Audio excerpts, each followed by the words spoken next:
सावन में बुधनी के नर्मदा घाट से निकल रही है आस्था की ऐसी कांवड़ जिसमें भक्ति के साथ रफ्तार भी है। इसे कहते हैं डाक कांवड़। कोई 70 किलोमीटर तो कोई 300 किलोमीटर तक का सफर तय करने निकला है। खास बात यह है कि कांवड़िया बदलता है लेकिन कांवड़ की रफ्तार नहीं रुकती। कई दल 24 घंटे में मंजिल तक पहुंचने का संकल्प लेकर चलते हैं। कैसे पूरी होती है यह मुश्किल यात्रा और कितना खास है इसका तालमेल, देखिए इस खास रिपोर्ट में।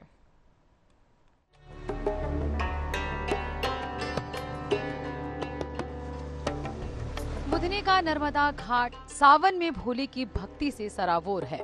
श्रद्धालु नर्मदा में स्नान कर रहे हैं, पूजा कर रहे हैं और फिर जल लेकर शिवालय की ओर रवाना हो रहे हैं। इन्हीं में शामिल है डाक कांवड़िए, जिनकी यात्रा में आस्था के साथ रफ्तार भी नजर आती है। 150 किलोमीटर दूर से और क्या बोलते हैं, हम यहाँ पर डाक कांवड़ लेने के लिए आए थे और यहाँ पर क्या बोलते हैं हमें 2 घंटे हो लगभग, बट हमें यहाँ पर बोलते ना ही कुछ कमरे, ना ही धर्मशाला, ना ही कुछ मिल रही है और 2 घंटे से ऐसी बारिश हो रही है, इसकी कोई हद नहीं। और हम इतनी परेशानी आ रही है, हमें ना खाने पीने को मिल रहा ना ही कुछ, क्योंकि व्यवस्था ही नहीं है कुछ खाने पीने के लिए। और हमें मतलब कि सुबह निकलना डाक कांवड़ के लिए और यहाँ पर ना कोई व्यवस्था है ना ही कुछ है, मतलब इतना परेशान हो रहा है, इसकी कोई हद नहीं। और नदी का लाभ इतना है कि अति से ज्यादा, क्योंकि बारिश बंद भी नहीं हो रही है और सरकार से अनुरोध है हमारा कि हमारी कुछ परेशानियां दूर करें। डाक कांवड़ में पूरी टीम की जिम्मेदारी तय होती है। एक कांवड़िया दौड़ता है, फिर दूसरा साथी कांवड़ संभाल लेता है। कई दलों में ये बदलाव 15 से 30 मीटर के अंतराल पर होता है, यानी कांवड़िया बदलता है लेकिन रफ्तार नहीं रुकती। लंबी दूरी की इस यात्रा में सिर्फ दौड़ना ही चुनौती नहीं है। कांवड़ियों के साथ पानी, भोजन और जरूरी सामान लेकर वाहन भी चलते हैं। थकान होने पर साथी आराम करते हैं और फिर टीम के साथ जुड़ जाते हैं। दिन हो या रात, लक्ष्य सिर्फ एक होता है, नर्मदा का जल भोलेनाथ तक पहुंचाना।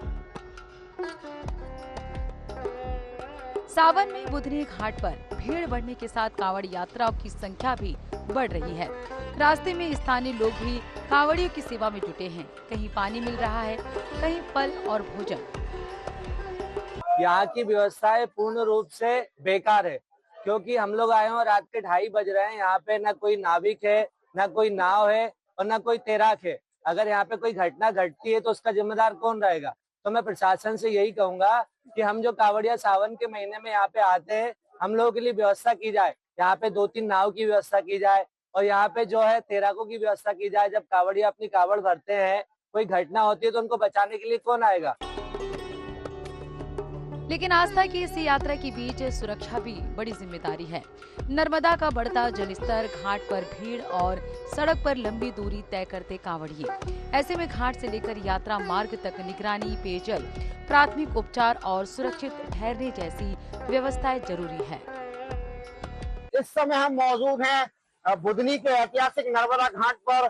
सावन का महीना है और लगातार इस घाट पर प्रतिदिन कांवड़ यात्रियों की संख्या लगातार बढ़ती जा रही है।